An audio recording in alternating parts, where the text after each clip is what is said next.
ഏറ്റവും പുതിയ മാരുതിയുടെ സ്വിഫ്റ്റ് എന്ന് പറഞ്ഞ വണ്ടിയുടെ റിവ്യൂ ആണ് ചെയ്യുന്നത്. നമ്മൾ റിവ്യൂ ചെയ്യുന്ന സ്വിഫ്റ്റിന്റെ VXi ഓപ്ഷൻ എന്ന് പറഞ്ഞ മോഡലാണ്. ഏറ്റവും വാല്യൂ ഫോർ മണി ആയിട്ടുള്ള വേരിയന്റ് ആണ്. ഇത് വരുമ്പോൾ തന്നെ നമുക്ക് ഏറ്റവും പുതിയ ടച്ച് സ്ക്രീൻ ആണ് മാരുതിയുടെ വരുന്നത്. ഇതിൽ തന്നെ നമുക്ക് ആൻഡ്രോയിഡ് ഓട്ടോ, ആപ്പിൾ കാർപ്ലേ ഒക്കെ വയർലെസ് ആയിട്ട് കണക്ട് ചെയ്യാൻ പറ്റും. ഇത് വരുമ്പോൾ 7-inch ടച്ച് സ്ക്രീൻ ആണ്. ഇതിന്റെ ഫുൾ ഓപ്ഷൻ വേരിയന്റ് വരുമ്പോൾ 9-inch ടച്ച് സ്ക്രീൻ ആയിരിക്കും. ഇതിനകത്ത് എല്ലാ മൾട്ടി ഫംഗ്ഷൻ ആയിട്ടുള്ള കാര്യങ്ങളും നമുക്ക് ചെയ്യാൻ പറ്റും.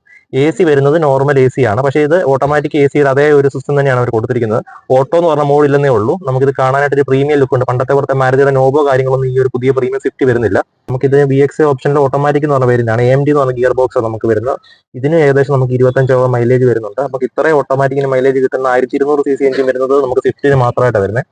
നമുക്ക് സ്റ്റിയറിംഗ് എന്ന് പറഞ്ഞാൽ ടിൽറ്റ് എന്ന് പറഞ്ഞ ഓപ്ഷൻ വരുന്നുണ്ട്. നമുക്ക് മേലോട്ടും താഴോട്ടും നമുക്ക് നമ്മുടെ ഹൈറ്റ് അനുസരിച്ച് സ്റ്റിയറിംഗ് അഡ്ജസ്റ്റ് ചെയ്യാം. പിന്നെ വരുമ്പോൾ തന്നെ വണ്ടിയിൽ ടോട്ടൽ 6 എയർ ബാഗ് ആണുള്ളത്. 6 എയർ ബാഗ് വരുന്ന ഫ്രണ്ടിൽ നിന്ന് വരുവാണ്, ഡ്രൈവർ സൈഡിൽ ഒന്ന് വരുന്നുണ്ട്, ഈ ഒരു പാർട്ടിൽ ഒന്ന് വരുന്നുണ്ട്. നമ്മുടെ സീറ്റിനുള്ളിൽ എയർ ബാഗ് വരുന്നുണ്ട്. ഈ ഒരു ഭാഗത്തൊന്നും, ഞാൻ ഇരിക്കുന്ന സീറ്റിന്റെ ഈ ഒരു ഭാഗത്തൊന്നും എയർ ബാഗ്സ് വരുന്നുണ്ട്. പിന്നെ ഈ ഒരു പില്ലറയിൽ എയർ ബാഗ് വരുന്നുണ്ട്. ഈ പില്ലറിൽ